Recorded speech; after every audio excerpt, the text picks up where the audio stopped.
আওয়ামী লীগ তো চাইবেই তার দল ফিরে আসুক, সেটা যেমন আছে, পাশাপাশি পার্শ্ববর্তী দেশ ভারতও চেয়েছে আওয়ামী লীগ ফিরে আসুক, নির্বাচনে অংশগ্রহণ করুক। সেটা শুধু ভারত না, আমরা জাতিসংঘের হিউম্যান রাইটসের যে রিপোর্টটা, সেখানেও আমরা সেরকম একটা পরামর্শ দেখেছিলাম। সেই জায়গা থেকে কি মনে হয় যে আমরা তো এরকম শুনে অনেকে আলোচনা করেন যে বাংলাদেশের দক্ষিণ পন্থার উত্থান, এ ধরনের একটি আলোচনা আছে যেটা আপনার ভারত বলতে চায় এবং আওয়ামী লীগও বলতে চায়, এবং সেটা যদি হয় এর মধ্য দিয়ে একরকম আওয়ামী লীগের পুনর্বাসনটা ফিরে আসাটা সহজতর হবে। তো এখানে কি কোনো আন্তর্জাতিক কোনো আপনি দেখেন কিনা যে একটি বিশেষ দলকে সমর্থন যোগানোর ক্ষেত্রে আওয়ামী লীগকে ফিরে আনার জন্য? না, আজকে তো আমি দেখলাম, আপনিও যেই লেখাটাকে ইঙ্গিত করছেন, যে ওখানে আমি দেখলাম যে আমেরিকান এম্বাসিতে একজন ডিপ্লোম্যাট, তার নাম প্রকাশ করে নেই, তারা বাংলাদেশের কোনো সাংবাদিকদের একটা জায়গায় তারা সরাসরি ওখানে বলেছেন, যেটা ইনফর্মাল ডিসকাশন, সেই ইনফর্মাল ডিসকাশনে তারা বলেছেন যে জামায়াত ইসলামের ব্যাপারে খুব পজিটিভ তারা। নাও এই ব্যাপারটাকে আমি সাদা মানুষদের লেন্সে দেখতে হবে জিনিসটাকে। এই ব্যাপারগুলো যে সবসময় খুব সুদূর প্রসারী ষড়যন্ত্রের অংশ তা না।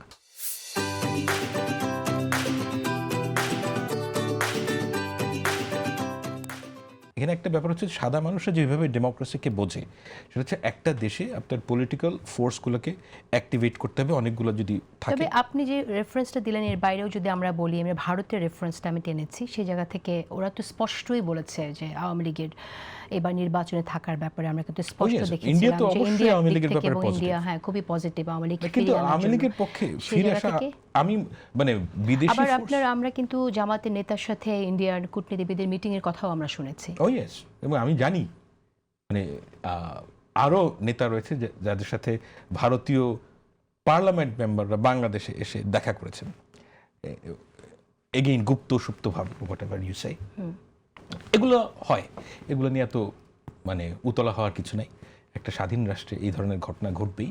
কিন্তু যে ব্যাপারটা আপনি ইঙ্গিত করতে চাইছেন, যে বাংলাদেশে যদি আমরা একটা ডেমোক্রেটিক ফ্রেমওয়ার্ক তৈরি করতে চাই, আমাদেরকে বুঝতে হবে যে এখানকার ফোর্সগুলো কী হবে। সো ফার দেয়ার আর থ্রি ফোর্সেস, এনসিপি, বিএনপি এবং জামায়াত ইসলামী। আমি মনে করি না, আমি মাসুদ কামাল ভাইয়ের সাথে একমত, যে এনসিপি এখন পর্যন্ত তাদের যে প্রমিস ছিল সেটাতে ব্যর্থ হয়েছে পলিটিক্যালি। তো বিএনপি এবং জামায়াত ইসলামী যদি এই ফোর্স না থাকে, আপনি যদি একজনকে রাজনৈতিক ডানপন্থার উত্থানের আটকাতে গিয়ে যদি জামায়াত ইসলামীকে আপনি সাপ্রেস করেন, এইটা দেশের জন্য ভালো না। দেশের জন্য ভালো না এই কারণে, আমার কাছে মনে হয় যে জামায়াতে ইসলামীকে ডানপন্থার উত্থান আটকানো প্রয়োজন, কিন্তু নট নেসেসারিলি সেটা অনেক ওয়ে আছে। আমি মনে করি যে law and order, strict law and order is good enough. কিন্তু পলিটিক্যাল রিটোরিক দিয়ে যখন আপনি ডানপন্থাকে মোকাবেলা করতে গিয়ে জামায়াতে ইসলামীকে ডিলেজিটিমাইজ করবেন, এটার যেই সুদূর প্রসারী ইফেক্ট, সেটা ভালো হবে না।